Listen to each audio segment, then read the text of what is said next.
नमस्कार, आदाब, सत श्री अकाल मेरे प्यारे दोस्तों आज हम अपना एक नवाचार करने जा रहे हैं। इसमें मध्य प्रदेश सामान्य ज्ञान के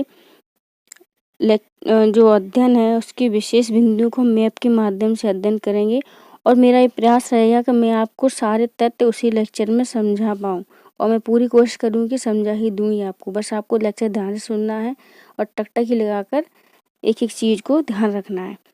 तो हमने यहाँ से शुरू किया कि मध्य प्रदेश के परिचय से, जिसमें हम मैप के माध्यम से एक एक चीज़ को आपको याद कराएंगे, क्योंकि कुछ स्टूडेंट की डिमांड थी कि पटवारी एग्जाम भी आने वाले हैं, तो एमपी जो जीके है ना उसको कैसे अच्छा करें, कैसे उसको याद करें, याद नहीं होता है, कई सारी समस्याएं आती हैं। तो मैंने कोशिश की है कि मैं इस प्रयास के जरिए आपकी ये मदद कर पाऊँ। तो पहले हम एमपी जीके को पढ़ने से पहले उसका एक ओवरव्यू देखते हैं। वो बोलते हैं ना कि फर्स्ट इम्प्रेशन, यानी क्या क्या उसके बारे में अच्छी बातें हैं। तो फर्स्ट इम्प्रेशन क्या क्या है देखते हैं हम। मध्य प्रदेश का एक परिचय क्या है। तो मध्य प्रदेश को बोलते हैं हृदय प्रदेश। मध्य प्रदेश को क्या कहा जाता है? हृदय प्रदेश कहा जाता है, क्योंकि आपने इंडिया का मैप देखा होगा। इंडिया के मैप में मध्य प्रदेश जो है बीचों बीच में स्थित है। मैं थोड़ा टेढ़ा बना रही हूँ, चलेगा, है ना। तो एमपी यहाँ बीचों बीच में रहता है इंडिया के मैप में। जैसे कि हमारी जो ह्यूमन बॉडी होती है उसमें बीच में हार्ट बीच में होता है, उसी प्रकार से मध्य प्रदेश इंडिया के मैप में बीचों बीच स्थित है, इसलिए मध्य प्रदेश को हृदय प्रदेश कहा जाता है। ओके। मध्य प्रदेश जो है एक ऐतिहासिक विरासत से परिपक्व संपन्न देश है। यहाँ भौगोलिक रूप से विविधता पाई जाती है, प्राकृतिक सौंदर्य का खजाना है। भीमबेटका हो गया, अमरकंटक वगैरह हो गया, अन्य कई सारे स्थल हो गए। तो प्राकृतिक सौंदर्य भरपूर है। पचमढ़ी हो गया। व्यापक यहाँ पर जैव विविधता है, कई सारे राष्ट्रीय उद्यान, कई सारे अभ्यारण्य, वन संरक्षण रिजर्व हैं। तो यहाँ पर प्रकृति ने अपने उपहार से मध्य प्रदेश को नवाजा है। प्रकृति का यहाँ पर बहुत ही यह बोलने की कृपा रही है, या दृष्टि रही है कि उसने मध्य प्रदेश को कई सारी उपहारों से नवाजा है। तो मध्य प्रदेश को हृदय प्रदेश इसलिए कहते हैं क्योंकि यह भारत के हृदय में स्थित है। इसके अलावा भी मध्य प्रदेश के कई नाम हैं, तो उनकी हम आगे चर्चा करते रहेंगे। पहले हम एक इसका फर्स्ट इम्प्रेशन देखते हैं कि क्या क्या इसके बारे में बताया गया है, कि क्यों कोई इंसान एमपी को पढ़े, ऐसा क्या है एमपी में। तो इसलिए पहले कुछ बिंदुओं को देखने पर इंसान की लालसा उठती है कि हाँ पढ़ना चाहिए, इतनी विशेषताओं से संपन्न है ये, तो फिर तो पढ़ना ही चाहिए। तभी इतने सारे प्रश्न बनते हैं, अगर विशेषताएं नहीं होती तो प्रश्न बनते ही नहीं। तो मध्य प्रदेश में भीमबेटका, आदमगढ़ जैसे पुरातात्विक स्थल मौजूद है। भीमबेटका जो कि 500 से अधिक गुफाएं हैं, जहाँ पर भित्ति चित्रों के लिए फेमस है। आदमगढ़ पशुपालन के साक्ष्य मिले यहाँ से। तो ये पुरातात्विक स्थल मध्य प्रदेश में ही मौजूद है। आदमगढ़ हमारे होशंगाबाद जिले में है और भीमबेटका रायसेन जिले में। ओके। भारतीय उपमहाद्वीप में मानव जीवन के जो सर्वाधिक प्राचीन साक्ष्य मिले, सबसे प्राचीन साक्ष्य कहाँ पर मानव जीवन की उत्पत्ति कैसे हुई, तो वो हमको भीमबेटका और आदमगढ़ जैसे पुरातात्विक स्थलों में से ही मिलते हैं। यानी मध्य प्रदेश ही वह स्थान है जहाँ भारतीय उपमहाद्वीप में मानव जीवन के सर्वाधिक प्राचीन साक्ष्य हमको मिलते हैं। अगर हम बात करें, ये प्रश्न बने कि दक्षिणापथ और रेवोत्तर के रूप में मध्य प्रदेश का उल्लेख कहाँ मिलता है। दक्षिणापथ और रेवोत्तर के रूप में मध्य प्रदेश का उल्लेख कहाँ मिलता है, तो मध्य प्रदेश का उल्लेख दक्षिणापथ और रेवोत्तर के नाम से हमको वैदिक साहित्य में देखने मिलता है। पुराणों में नहीं मिलेगा आपको, हमको वैदिक साहित्य मिलेगा, जैसे ऋग्वेद हो गया, अथर्ववेद हो गया, यजुर्वेद हो गया और सामवेद हो गया। तो वैदिक साहित्य में मध्य प्रदेश को दक्षिणापथ एवं रेवोत्तर के रूप में वर्णित किया गया है। दक्षिणापथ और रेवोत्तर के रूप में मध्य प्रदेश को कहाँ इंगित किया गया है? वैदिक साहित्य में। मध्य प्रदेश जो है 6ठी शताब्दी ईसा पूर्व 600 ईसा पूर्व के बारे में हम सबने पढ़ा है कि जब जो महाजनपद काल था, जिसमें 16 महाजनपद थे, बौद्ध और जैन धर्म का उदय हो रहा था। उस काल में 16 महाजनपदों में से 2 महाजनपद जो थे मध्य प्रदेश में मौजूद थे। वो 2 महाजनपद कौन से हैं? पहला है अवंती महाजनपद और दूसरा है चेदी महाजनपद। तो 16 महाजनपदों में से 2 महाजनपद मध्य प्रदेश में मौजूद थे, अवंती और चेदी। अवंती महाजनपद 2 भागों में बटा हुआ था, उत्तरी अवंती और दक्षिणी अवंती। उत्तरी अवंती की राजधानी उज्जैनी थी और दक्षिणी अवंती की राजधानी थी महिष्मति। तो कितने महाजनपद थे? टोटल 16 महाजनपद थे भारतीय उपमहाद्वीप में। जब बौद्ध और जैन धर्म का उदय हो रहा था 6ठी शताब्दी ईसा पूर्व में, उस समय 16 महाजनपदों में से 2 महाजनपद मध्य प्रदेश में विराजमान थे, उपस्थित थे। 2 महाजनपदों में थे अवंती महाजनपद और चेदी महाजनपद। अवंती महाजनपद 2 भागों में बटा हुआ था। उत्तरी अवंती, यानी मान लो ये अवंती महाजनपद हो गया, तो ऊपर जो नॉर्थ का पार्ट हो गया वो उत्तरी अवंती हो गया, और जो साउथ का पार्ट हो गया वो दक्षिणी अवंती हो गया। तो उत्तरी अवंती की राजधानी थी उज्जैनी, यानी कि उज्जैन, और जो दक्षिणी अवंती थी उसकी राजधानी थी महिष्मति। महिष्मति महेश्वर खरगोन पड़ता है ना। तो ये आपको क्लियर हुआ। नेक्स्ट हम देखते हैं, मध्य प्रदेश एक स्थलबद्ध राज्य है। मध्य प्रदेश कैसा राज्य है? एक स्थलबद्ध राज्य। इसे स्थलबद्ध राज्य इसलिए बोलते हैं क्योंकि आपने इंडिया का मैप देखा होगा। इंडिया के मैप में मध्य प्रदेश बीचों बीच स्थित है। कोई भी प्लेस जो कि लैंड से ढका हुआ हो, उसे कोई वाटर बॉडी छूती ना हो। जैसे कि हम एमपी की बात करें तो एमपी इंडिया के बीचों बीच में है। इसके कहीं भी कोई भी समुद्र सागर आसपास नहीं है, इसलिए इसको स्थलबद्ध यानी स्थल से घिरा हुआ लैंड लॉक्ड राज्य बोला जाता है। जो बंगाल की खाड़ी है, अरब सागर, वो तो इंडिया के इधर उधर है, यानी ये उड़ीसा, आंध्र प्रदेश, तमिलनाडु, यहाँ पर गुजरात, महाराष्ट्र, कर्नाटक, केरल, ये सारे राज्य पानी से इनकी सीमा स्पर्श करती है, जबकि एमपी की सीमा किसी भी जलीय निकाय यानी वाटर बॉडी को स्पर्श नहीं करती है। इसलिए इसको स्थलबद्ध यानी लैंड लॉक्ड राज्य कहा जाता है। समझ में आया आपको? यानी इसकी सीमा न तो किसी समुद्र को और न ही किसी पड़ोसी देश को स्पर्श करती है, एकदम इंडिया के बीचों बीच में है, इसलिए इसको लैंड लॉक्ड स्टेट बोला जाता है। मध्य प्रदेश कैसा राज्य है? एक स्थलबद्ध राज्य है। कुछ पर्वत श्रृंखला हैं जो मध्य प्रदेश को विशेष स्थिति प्रदान करती हैं, जैसे सतपुड़ा पर्वत श्रृंखला। सतपुड़ा और विंध्याचल पर्वत श्रृंखलाओं से यह कैसा है? ढका हुआ है। विस्तृत में जब हम पहाड़ियों और पर्वत श्रेणियों को पढ़ेंगे तो सतपुड़ा पर्वत श्रृंखला के प्रत्येक भाग को पढ़ेंगे। राज, पीपला, महादेव, मैकाल, सारी पर्वत श्रेणियों, उनके जो विस्तार है पूरब, मध्य में, पश्चिम में, सबको हम विस्तार से पढ़ेंगे। और विंध्याचल पर्वतमाला के बारे में भी हम विस्तार से पढ़ेंगे। इसको नदियों को मायका कहा जाता है। नदियों को मायका कहने का रीजन ये है क्योंकि मध्य प्रदेश से ये हमारा प्यारा मध्य प्रदेश हो गया, ये है ना, ये हमारा प्यारा मध्य प्रदेश हो गया। यहाँ से कई सारी नदियों का उद्गम होता है। जैसे कि हमारी सोसाइटी में हम देखा जाता है कि प्रत्येक परिवार में लड़की का जन्म होता है, तो जिस घर में उसका जन्म होता है उस घर से फिर उसकी शादी अन्य घरों में कर दी जाती है, तो वो अपने जिस घर में जन्म हुआ उस घर से दूसरे घरों में चली जाती है। इसी प्रकार मध्य प्रदेश में कई नदियों का क्या हुआ है? जन्म हुआ है। मध्य प्रदेश में कई नदियों का क्या हुआ है? जन्म हुआ है। यानी मध्य प्रदेश से कई नदियां निकलकर अन्य राज्यों में जाती हैं। यानी कि जन्म कहाँ हुआ है? मध्य प्रदेश में, तो उनका घर कहाँ हुआ? मध्य प्रदेश। यानी जैसे हम मायका बोलेंगे, अपने घर से निकलकर अन्य कई राज्यों में, अन्य घरों में जा रही हैं। यानी जिस प्रकार बेटी अपने घर से ससुराल जाती है, उसी प्रकार नदियां भी मध्य प्रदेश से निकलकर अन्य सभी राज्यों में जा रही हैं, सिंचित कर रही हैं, पेयजल की पूर्ति कर रही हैं। इसलिए मध्य प्रदेश को नदियों का मायका कहा जाता है। यहाँ से अधिकांश नदियों का उद्गम होता है। नर्मदा, चंबल, सोन, क्षिप्रा, काली सिंध, बेतवा, ये तो काफ़ी बृहद नदियाँ हैं। और भी अन्य कई सारी नदियाँ हैं जिनका उद्गम मध्य प्रदेश से होता है, इसलिए मध्य प्रदेश को नदियों का मायका कहा जाता है। क्लियर हुआ आपको? नेक्स्ट हम देखते हैं, नर्मदा, ताप्ती, क्षिप्रा, चंबल, सोन, ये नदियाँ न केवल यहाँ की धार्मिक सांस्कृतिक परंपरा की पोषक हैं, बल्कि इन्होंने सिंचाई एवं बहुउद्देशीय परियोजनाओं के माध्यम से प्रदेश की कृषि एवं औद्योगिक विकास में महत्वपूर्ण भूमिका निभाई है। यानी जो नदियां हैं मध्य प्रदेश की, उनका धार्मिक महत्व भी है। जैसे कि नर्मदा मैया होगी, उनके किनारे कई सारे धार्मिक स्थल हैं, ओंकारेश्वर, महेश्वर, अमरकंटक। क्षिप्रा हो गई, महाकाल की नगरी, यानी जो उज्जैन है, महाकालेश्वर का मंदिर है, वहाँ क्षिप्रा नदी प्रवाहित होती है। तो इस प्रकार ये नदियाँ क्या हैं? धार्मिक महत्व की होने के साथ ही बहुउद्देशीय परियोजनाएं, जैसे पेयजल, सिंचाई, विद्युत उत्पादन इत्यादि के उद्देश्यों की पूर्ति भी करती हैं। कृषि और औद्योगिक विकास में इन्होंने महत्वपूर्ण क्या है? भूमिका निभाई है।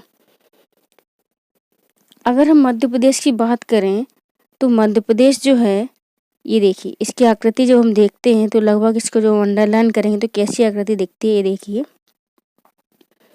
थोड़ा सा नीचे लेके आएंगे, इसको अंडरलाइन करते हैं। ये देखिए, ये मध्य प्रदेश है हमारा, इसको हम इस तरीके से अंडरलाइन कर रहे हैं। लगभग क्या है, ये आयताकार ही है। अगर इस स्पेस और इस स्पेस को छोड़ दें तो ये कहा जाता है कि मध्य प्रदेश की आकृति कैसी है, लगभग आयताकार है। मध्य प्रदेश की आकृति कैसी है, लगभग आयताकार है। और इसका जो अक्षांशीय और देशांतरी विस्तार है वो उत्तर में और उत्तरी अक्षांश पूर्वी देशांतर में, उसके बारे में भी हम क्या है विस्तार से पढ़ेंगे। पहले हम इसकी उत्तर से दक्षिण लंबाई को देखते हैं। देखिए इधर, ये देखिए,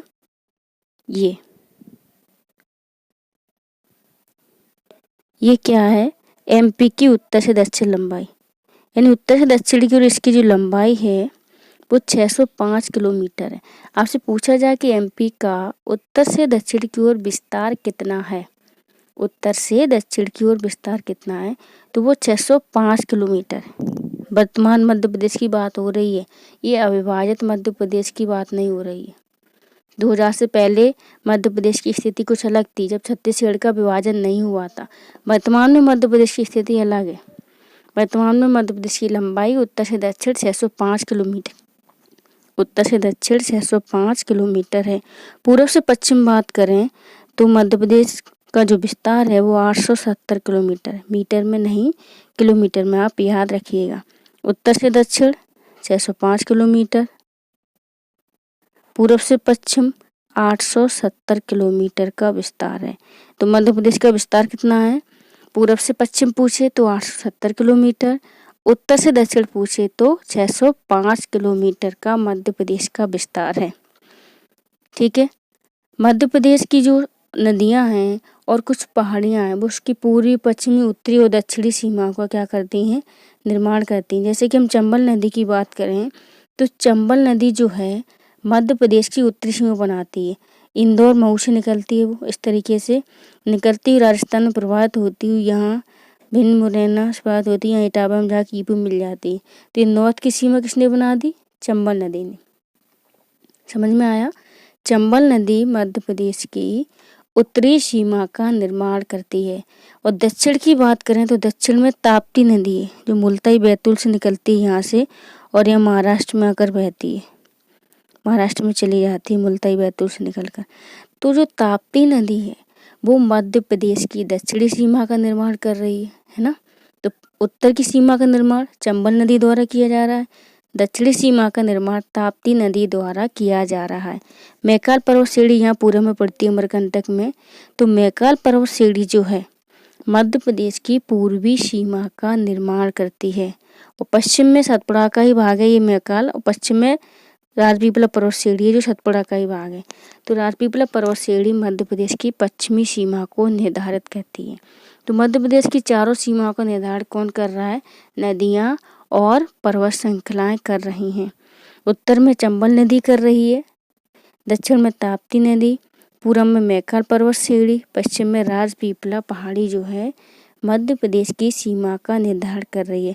आपने कभी नॉर्थ, साउथ, ईस्ट, वेस्ट पढ़ा होगा। ये होता है ईस्ट यानी कि पूर्व, ये होता है वेस्ट यानी कि पश्चिम, ये नॉर्थ यानी कि उत्तर, और ये हो गया आपका साउथ यानी कि दक्षिण।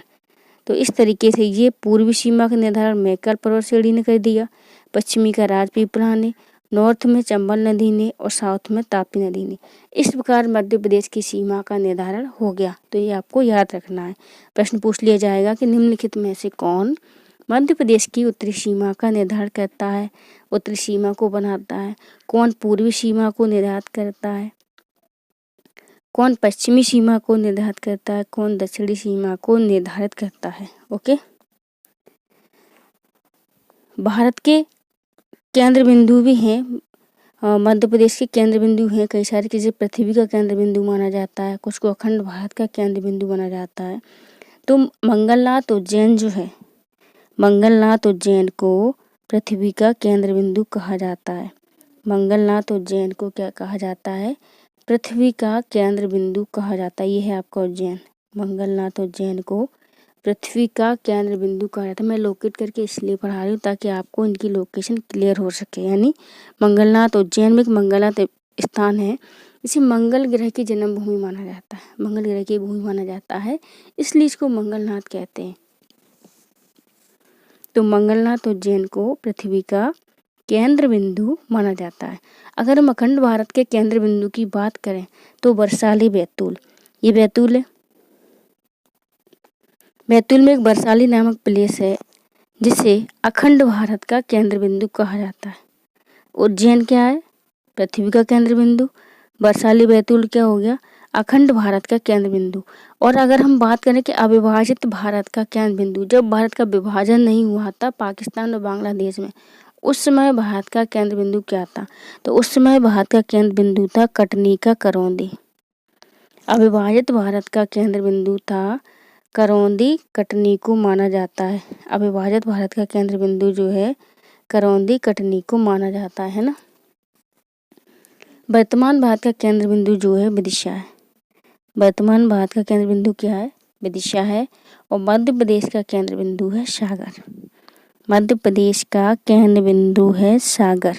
ये विदिशा के बगल से ये देखिए ये सागर है ना। तो पृथ्वी का केंद्र बिंदु मंगलनाथ उज्जैन हो गया है ना। अखंड भारत का केंद्र बिंदु बरसाली बैतूल हो गया। अविभाजित भारत का केंद्र बिंदु करौंदी कटनी हो गया। वर्तमान भारत का केंद्र बिंदु विदिशा हो गया। और मध्य प्रदेश का केंद्र बिंदु हो गया सागर। तो ये आपको पता होना चाहिए।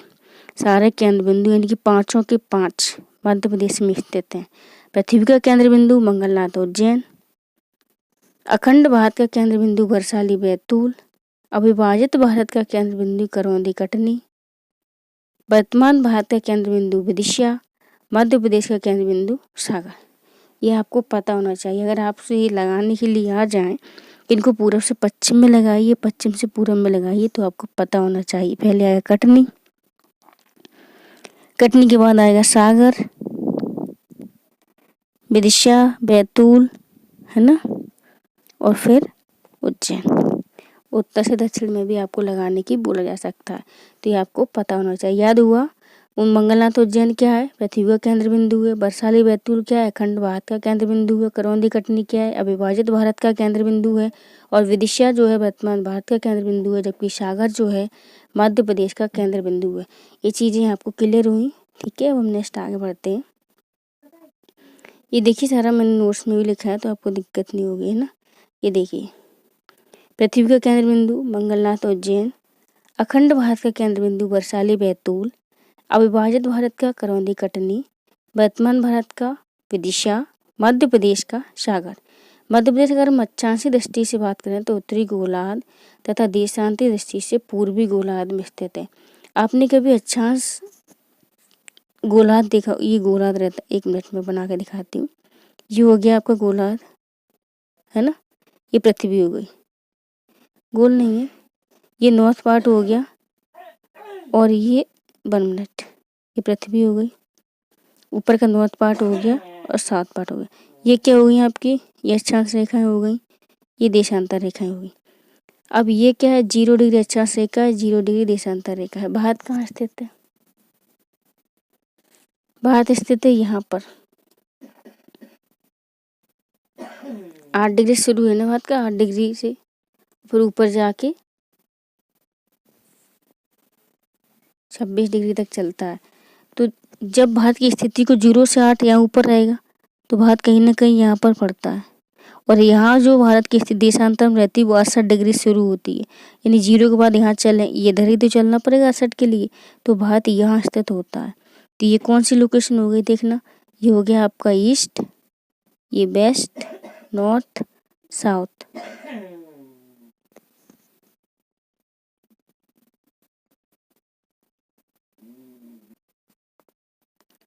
ये देखिए ये गोलार्ध होता है नॉर्थ साउथ। ये अक्षांश रेखा है, ये देशांतर रेखा है। ये 0 डिग्री अक्षांश रेखा है, 0 डिग्री देशांतर रेखा। तो भारत की जो अक्षांश स्थिति वो 8 डिग्री शुरू होती है यहाँ से कहीं से, और देशांतर स्थिति जो है 68 डिग्री शुरू होती है। तो भारत गोलार्ध में यहाँ पर अवस्थिति रखता है। तो इसे क्या बोलेंगे हम? नॉर्थ ईस्ट, उत्तर पूर्वी गोलार्ध, क्योंकि ये ईस्ट हो गया पूरब, ये वेस्ट, ये नॉर्थ और ये साउथ।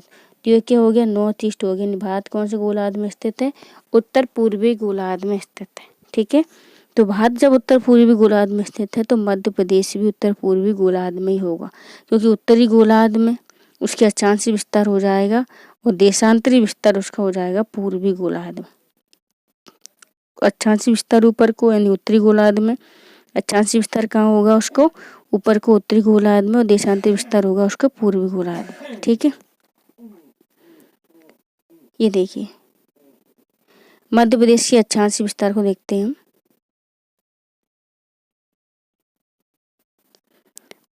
मध्य प्रदेश का जो अक्षांशीय विस्तार है वो 21 डिग्री 6 मिनट, ये जो ऐसे लिखा रहता है ना ऐसे, तो ये गोल गोल ये डिग्री का साइन होता है और ये होता है मिनट का। अगर ये डंडे डबल हो रहे हैं तो सेकंड बोलते हैं, है ना। तो डिग्री, मिनट और सेकंड। तो मध्य प्रदेश का विस्तार 21 डिग्री 6 मिनट से 26 डिग्री 30 मिनट उत्तरी अक्षांश। अक्षांशीय विस्तार कितना है, 21 डिग्री 6 मिनट से 26 डिग्री 30 मिनट उत्तरी अक्षांश।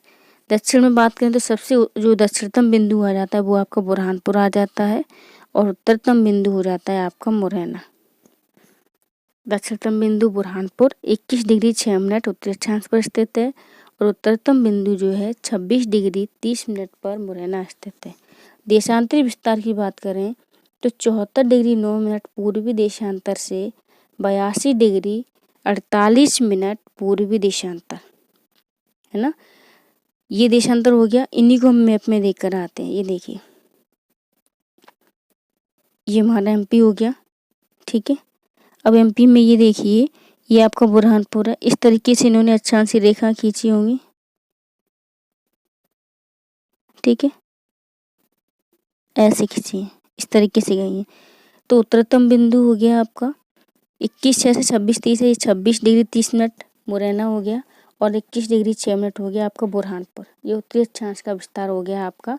पूर्वी देशांतरी विस्तार जो है अलीराजपुर सबसे पश्चिमी बिंदु हो जाएगा, और सिंगरौली सबसे पूर्वी बिंदु हो जाएगा। 74 डिग्री 9 मिनट से 82 डिग्री 48 मिनट तक। तो 21 डिग्री 6 मिनट से 26 डिग्री 30 मिनट, 74 डिग्री 9 मिनट से 82 डिग्री 48 मिनट, यानी पूर्वी बिंदु जो है कौन सा है, सिंगरौली है। पश्चिमी बिंदु अलीराजपुर है। उत्तरी बिंदु मुरैना है, और दक्षिणतम बिंदु क्या है आपका, बुरहानपुर है। तो आपसे पूछा जाए कि मध्य प्रदेश का सबसे पूर्वी बिंदु कौन सा है, तो सबसे पूर्वी बिंदु बोलेंगे हम सिंगरौली, सबसे पश्चिमी बिंदु बोलेंगे हम अलीराजपुर, सबसे उत्तरी बिंदु बोलेंगे हम मुरैना, और सबसे दक्षिणतम बिंदु बोलेंगे बुरहानपुर। ठीक है, तो पूर्वी बिंदु सिंगरौली, पश्चिमी अलीराजपुर, उत्तरी मुरैना, और दक्षिणी हो गए आपके बुरहानपुर। ये आपके मध्य प्रदेश के पूर्वी, पश्चिमी, उत्तरी, दक्षिणी समस्त बिंदुओं को मैंने मैप पर लोकेट करके दिखाया है। ये कितना है, 21 डिग्री 6 मिनट, ये 26 डिग्री 30 मिनट उत्तरी अक्षांश, ये हो गया आपके उत्तरी अक्षांश। ठीक है, ये 74 डिग्री 9 मिनट पूर्वी देशांतर, और ये हो गया आपका 82 डिग्री 48 मिनट पूर्वी देशांतर। ये क्या हो गया, आपकी देशांतर रेखाएं हो गई। ठीक है, क्लियर हुआ आपको। नेक्स्ट हम चलते हैं, देखिए मध्य प्रदेश के क्षेत्रफल के बारे में जानते हैं। मध्य प्रदेश का जो क्षेत्रफल है वो 3,08,252 वर्ग किलोमीटर है। कहीं कहीं इसका उल्लेख 3,08,248 वर्ग किलोमीटर के रूप में भी मिलता है, लेकिन वास्तव में इसका क्षेत्रफल 3,08,252 वर्ग किलोमीटर है, क्योंकि एमपी और छत्तीसगढ़ के मध्य किरार घाटी को लेकर विवाद रहता है। किरार घाटी यहाँ अमरकंटक के क्षेत्र में पड़ती है पूरब की ओर, तो इसको लेकर एमपी और छत्तीसगढ़ के बीच में विवाद है, इसलिए विवाद क्षेत्रफल हमको दिखाई देता है।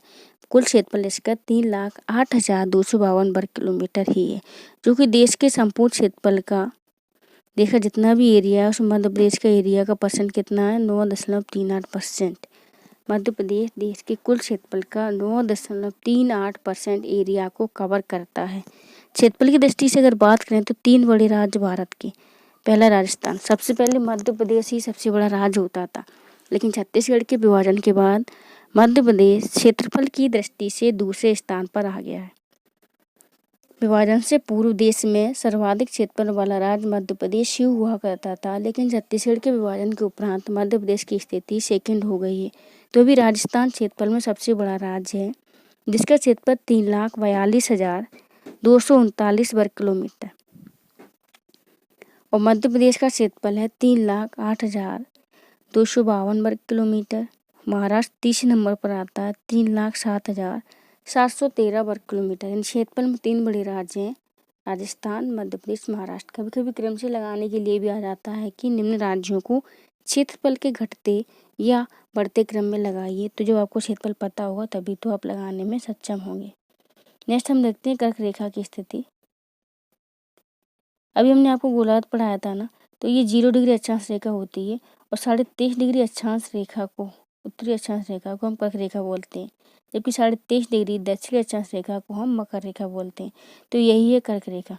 23.5 डिग्री उत्तरी अक्षांश रेखा को कर्क रेखा बोलते हैं। यह मध्य प्रदेश को 2 बराबर भागों में बांटती है। यानी यह मध्य प्रदेश के बीचों बीच से गुजरती है और 14 जिलों से होकर गुजरती है। कौन कौन से 14 जिले हम मैप में देखते हैं, है ना। ये देखो, कर्क रेखा जो है मध्य प्रदेश के बीचों बीच से 14 जिलों से होकर गुजरती है। ये कौन कौन से जिले हैं इन्हें हम देखेंगे। ये रतलाम हो गया, उज्जैन हो गया, है ना। रतलाम, उज्जैन, आगर मालवा। उल्टा देखो, रतलाम, 1 मिनट ऐसे, रतलाम, उज्जैन, आगर मालवा, रतलाम, उज्जैन, आगर मालवा, राजगढ़, सीहोर, भोपाल। फिर राजगढ़ से निकलेगी, है ना। राजगढ़ के साथ सीहोर से भी निकलती है, भोपाल से भी निकलती है, विदिशा से भी निकलती है और रायसेन से भी निकलती है। ठीक है। रायसेन के बाद फिर सागर से निकलती है। सागर के बाद दमोह, कटनी, जबलपुर से भी निकलती है और फिर उमरिया और शहडोल। कर्क रेखा मध्य प्रदेश के 14 राज्यों से गुजरती है। कौन कौन से। रतलाम, उज्जैन, आगर मालवा, राजगढ़, सीहोर, भोपाल, विदिशा, रायसेन, सागर, दमोह, कटनी, जबलपुर, उमरिया, शहडोल। कितने हो गए। 1 2 3 4 5 6 7 8 9 10 11 12 13 14। मध्य प्रदेश के 14 जिलों से कर्क रेखा गुजरती है। यह मध्य प्रदेश को 2 बराबर भागों में बांटती है। 2 बराबर पार्ट हो जाती है, ऊपर का पार्ट और नीचे का पार्ट। तो फिर से जिलों को हम रिकॉर्ड करेंगे। रतलाम, उज्जैन, आगर मालवा, राजगढ़, सीहोर, भोपाल, विदिशा, रायसेन, सागर, दमोह, कटनी, जबलपुर, उमरिया, शहडोल। फिर से रतलाम, उज्जैन, आगर मालवा, राजगढ़, सीहोर, भोपाल, विदिशा, रायसेन, सागर, दमोह, कटनी, जबलपुर, उमरिया, शहडोल। अब एक बार फिर से रखेंगे मैप में। रतलाम, उज्जैन, आगर मालवा, राजगढ़, सीहोर, भोपाल, विदिशा, रायसेन, सागर, दमोह, जबलपुर, कटनी, उमरिया, शहडोल। हुआ। फिर से करेंगे। रतलाम, उज्जैन, आगर मालवा, राजगढ़, सीहोर, भोपाल, विदिशा, रायसेन, सागर, दमोह, जबलपुर, कटनी, उमरिया, शहडोल। कितने हुए। 2 4 6 8 10 12 14 जिले होगा जिनसे कि मध्य प्रदेश की कर्क रेखा क्या है, गुजरती है। यानी 23.5 डिग्री उत्तरी अक्षांश रेखा मध्य प्रदेश के 14 जिलों से होकर गुजरती है। ओके, अब देखते हैं और आगे। ये देखिए भारत की मानक समय रेखा। भारत की जो मानक समय रेखा है, इसे भारत की मध्य रेखा ही बोल देते हैं, वो 82.5 डिग्री 82.5 डिग्री क्या है, पूर्वी देशांतर है। यानी 82 डिग्री 30 मिनट पूर्वी देशांतर।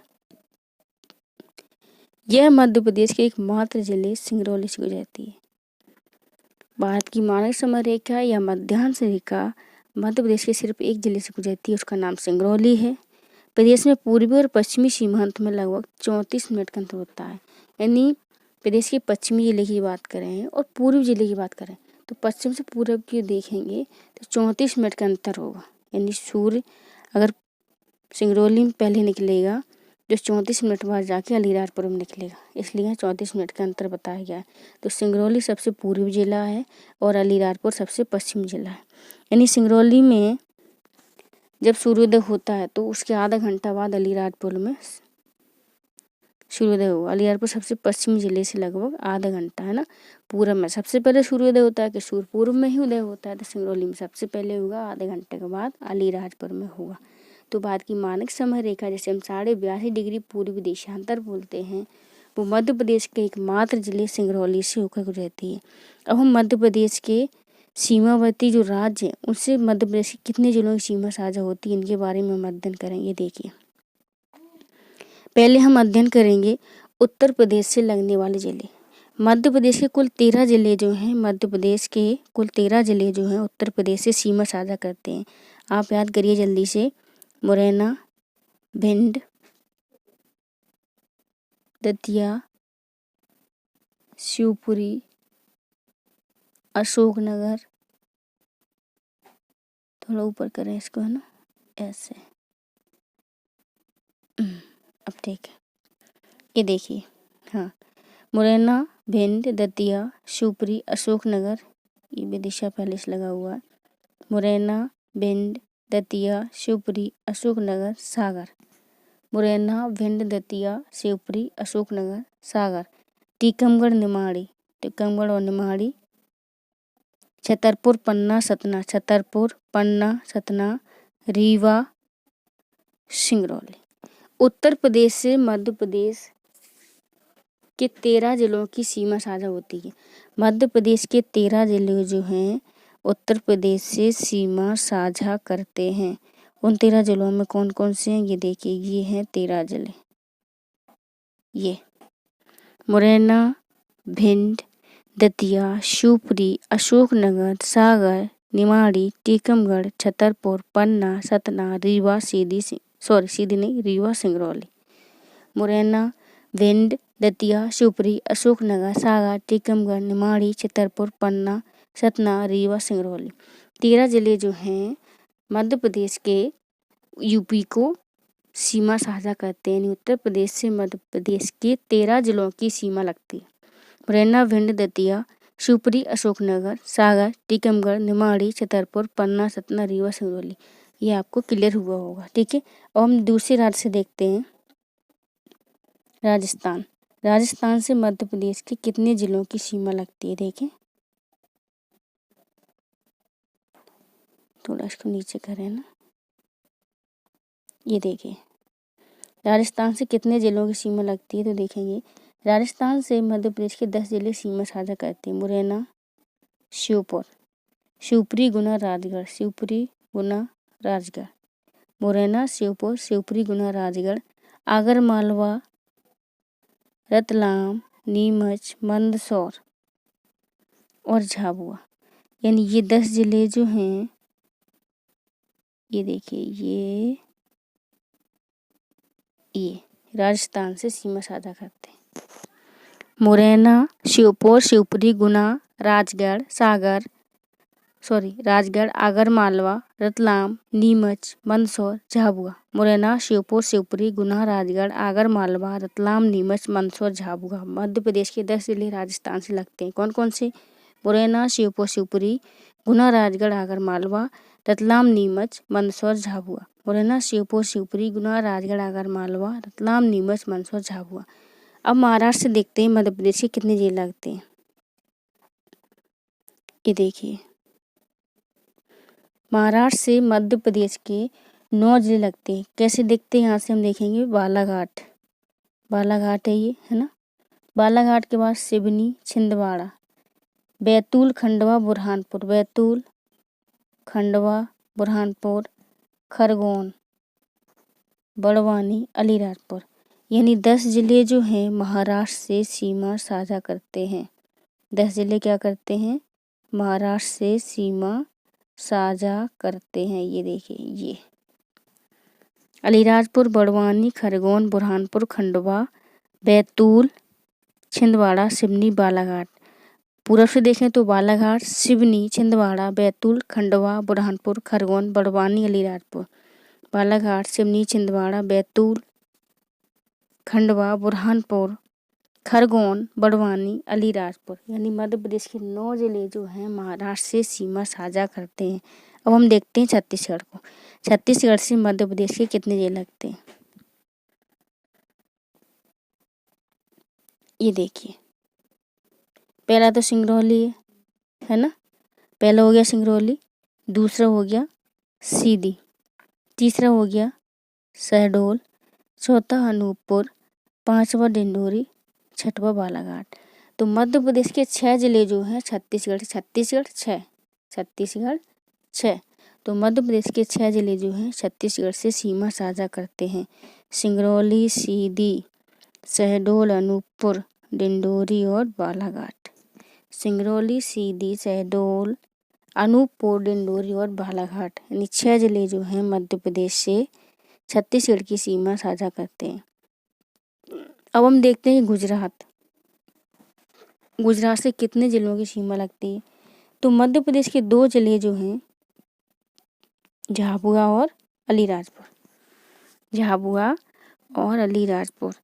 मध्य प्रदेश के 2 जिले गुजरात से सीमा साझा करते हैं। कोई प्रश्न आया था कि झाबुआ और अलीराजपुर में कौन ऊपर है, तो झाबुआ ओबियसली ऊपर, अलीराजपुर नीचे। झाबुआ से अलीराजपुर का जन्म हुआ है ना, यहाँ चंद्रशेखर आज़ाद की जन्मभूमि है।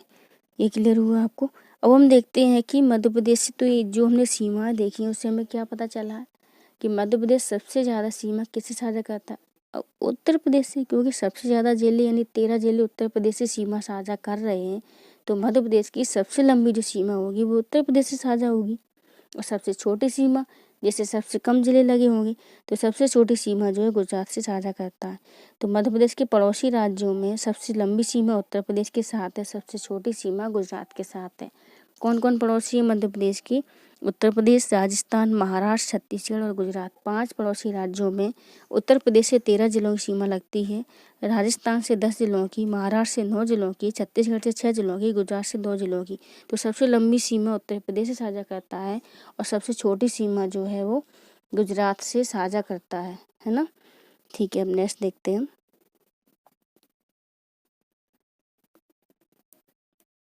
ये देखिए सीमा वाले हम पढ़ाए हैं ना ऊपर कि उत्तर प्रदेश से कितने जिले लग रहे हैं, 13 जिले लग रहे हैं एमपी के, है ना। सर्वाधिक सीमा साझा कर रहा है। उत्तर प्रदेश से जिले कौन कौन से? मोरना, भिंड, दतिया, शिवपुरी, अशोकनगर, सागर, टीकमगढ़, निमाड़ी, छतरपुर, पन्ना, सतना, रीवा। राजस्थान से 10 जिले, मुरैना, श्योपुर, शिवपुरी, गुना, राजगढ़, आगर मालवा, रतलाम, नीमच, मंदसौर, झाबुआ। महाराष्ट्र से 9 जिले लगते हैं, बालाघाट, सिवनी, छिंदवाड़ा, बैतूल, खंडवा, बुरहानपुर, बड़वानी, अलीराजपुर। छत्तीसगढ़ से 6 जिले लगते हैं, सिंगरौली, सीधी, शहडोल, अनूपपुर, डिंडोरी, मंडला। और गुजरात से सबसे कम सीमा लगती है मध्य प्रदेश की, 2 जिले, झाबुआ और अलीराजपुर। ये देखिए, ये वो जिले हैं जो मध्य प्रदेश के साथ सीमा बनाते हैं अन्य राज्यों के। उत्तर प्रदेश के ये जिले, राजस्थान के ये जिले, महाराष्ट्र के ये, छत्तीसगढ़ के ये और गुजरात के ये जिले मध्य प्रदेश से भी सीमा साझा करते हैं। आप इनको भी देख सकते हैं। और हम देखें कि मध्य प्रदेश के अंतर्वर्ती जिले कौन कौन से, यानी ऐसे जिले जो किसी अन्य राज्य की सीमा से नहीं लगते। मध्य प्रदेश के ऐसे जिले जो अन्य राज्यों से नहीं लगते हैं, जैसे उत्तर प्रदेश, महाराष्ट्र, राजस्थान, छत्तीसगढ़, गुजरात से सीमा साझा नहीं करते, तो ऐसे जिलों की संख्या है 18। ये किसी अन्य राज्य को सीमा साझा नहीं करते। उन्हें ग्वालियर, धार, शाजापुर, रायसेन, नरसिंहपुर, जबलपुर, विदिशा, इंदौर, सीहोर, होशंगाबाद, दमोह, मंडला, उज्जैन, देवास, भोपाल, हरदा, कटनी, उमरिया आदि, यानी 18 जिले अंतर्वर्ती जिले हैं जो किसी अन्य राज्य से सीमा साझा नहीं करते हैं। अब हम ऐसे जिलों के बारे में भी देखेंगे जिनकी सीमा 2 राज्यों से लगती है। अब हम ऐसे जिलों के बारे में भी देखेंगे जिनकी सीमा 2 राज्यों से लगती है, जैसे सिंगरौली हो गया। अभी हम इसको मैप में ही बताएंगे। सिंगरौली जो है उत्तर प्रदेश से भी सीमा साझा करता है, छत्तीसगढ़ से भी करता है। झाबुआ राजस्थान, गुजरात दोनों से करता है। बालाघाट महाराष्ट्र, छत्तीसगढ़ दोनों से करता है। अलीराजपुर महाराष्ट्र, गुजरात दोनों से करता है। मुरैना उत्तर प्रदेश से भी करता है, राजस्थान से भी करता है। शिवपुरी राजस्थान से भी करता है और उत्तर प्रदेश से भी करता है। देखिए हम कैसे कितने जिले हैं ऐसे जो 2 राज्यों से सीमा साझा करते हैं। ये देखिए, पहली बात करते हैं हम मुरैना की। मुरैना उत्तर प्रदेश से भी सीमा साझा करता है और राजस्थान से भी करता है। ठीक है, शिवपुरी इधर से उत्तर प्रदेश से भी लगता है, इधर से राजस्थान से भी लगता है।